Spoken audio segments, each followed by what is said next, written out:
श्रीमन्महागणाधिपतये नमः। सरस्वत्यै नमः। वेदाय नमः। वेदपुरुषाय नमः। कुलदेवताभ्यो नमः। मातृचरणकमलेभ्यो नमः। गुरुवे नमः। हरि शरणम। आज मैं, जैसे मैंने आपसे पहले भी कहा था कि मैं अपने स्वांता सुखाय, अपनी शांति के लिए हम हमेशा रोज श्लोक का, एक श्रीमद् भागवत का, किसी भी ऐतिहासिक धार्मिक पुस्तक का आपके सामने श्लोक प्रस्तुत करूंगा। वो आपके लिए लाभप्रद भी है, सुनने वाले के लिए भी लाभप्रद है और मेरे भी लाभप्रद है। मैं अपने स्वांता सुखाय के लिए करूंगा गीता और भागवत आदि का।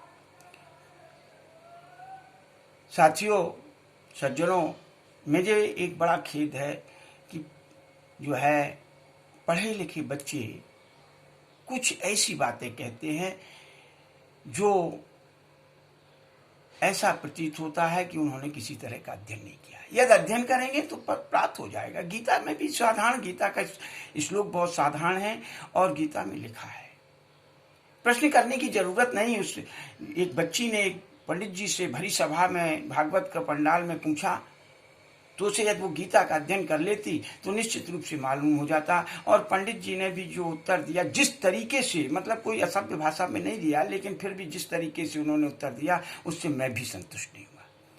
मतलब जो उदाहरण दिया, जो तरीका बताया, वो सटीक नहीं था। गीता स्पष्ट बताती है कि भगवान कहते हैं कि मेरा सब में वास है। उसने प्रश्न उसका ये था कि हम इन मूर्तियों की पूजन करने के बजाय गरीबों का, हम असहाय लोगों की मदद करें तो वो हमारी पूजा ही होगी। वास्तविकता वो पूजा है, भगवान ने भी कहा है। हमारे संत पुरुष ने, कई संत पुरुष ऐसे हुए जिन्होंने यदि कुत्ते को रोटी खिला दी तो वहां भगवान प्रकट हो गए। ये दृष्टांत है।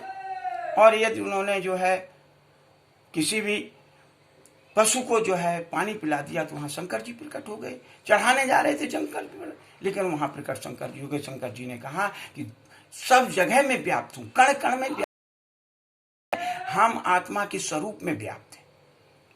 यदि किसी को आवश्यक की आवश्यकताएं हैं, वास्तव में वो कष्ट में है, तो उसकी मदद करना मेरी मदद करना है, मेरी सेवा करना है। मैं जो है उसके रूप में व्याप्त हूं, आत्मा के रूप में उसमें मैं स्थित हूं।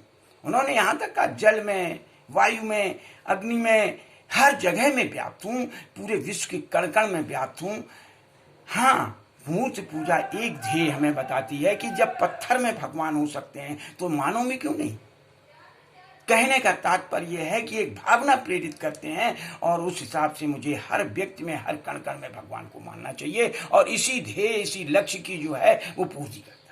आइए श्लोक पर, अपने ध्येय पर, अपने स्थान पर, कि भागवत में महात्म में ही स्कंद पुराण के विष्णु खंड में लिखा है कि श्लोकार्धम श्लोकपादम वा नित्यम भगवतोद्भव पढ़ते सुनियात यस्तु गो सहस्रम फलम लगे। आगे भी है, दूसरे श्लोक के दूसरा देखिए, अष्टादश पुराणा नाम फलम आपनोति मानवा। इसका सरलतम रूप आपके सामने प्रस्तुत है। श्लोक अर्धम श्लोक पादम व नित्यम भागवत उद्भवम पढ़ते सुनियाति यस्तु गो सहस्र फलम लगे। इसका अन्वय है, या नित्यम भागवतम उद्भवम श्लोक अर्धम व श्लोक पादम पढ़ते व। पुस्तक में है, ये अपनी तरफ से मैंने लगाया। सुनियात इत्ता गो सहस्रम फलम लभेत च अष्टादश पुराणा नाम फलम आप। जो मनुष्य नित्य भागवत के आधे श्लोक या श्लोक के पाद को, मतलब चौथाई भाग पढ़ता है या सुनता है, वह निश्चित रूप से 1 सहस्र गाय का दान का फल प्राप्त करता है। 18 पुराणों के सुनने या पढ़ने का फल प्राप्त करता है। ये इसका अर्थ हुआ।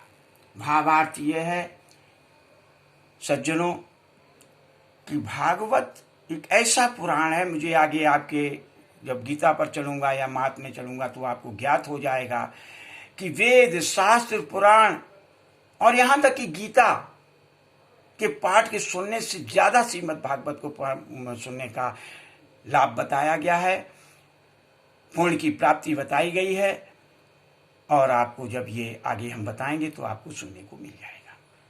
तो साथियों, मैं पुनः ये कहूंगा कि चाहे किसी तरीके से, चाहे किसी रूप में आप भगवान का की सेवा करना चाहते हैं, भगवान के भक्त बनना चाहते हैं, वास्तविकता मानव रूप धारण करना चाहते हैं, मानवता धर्म अपनाना चाहते हैं, तो आपको श्रीमद् भागवत का आपको सुनना होगा, पठन करना होगा, उस पर चिंतन और मनन करना होगा। तभी आप वास्तविकता में मानव धर्म को और भगवत भक्ति को प्राप्त कर सकते हैं। हम आगे भी जगह जगह पर आपको बताते रहेंगे कि भागवत भक्ति किस रूप में की जा सकती है, भगवान की प्राप्ति किस रूप में की जा सकती है। धन्यवाद। हरि शरणम हरि शरणम हरि शरणम।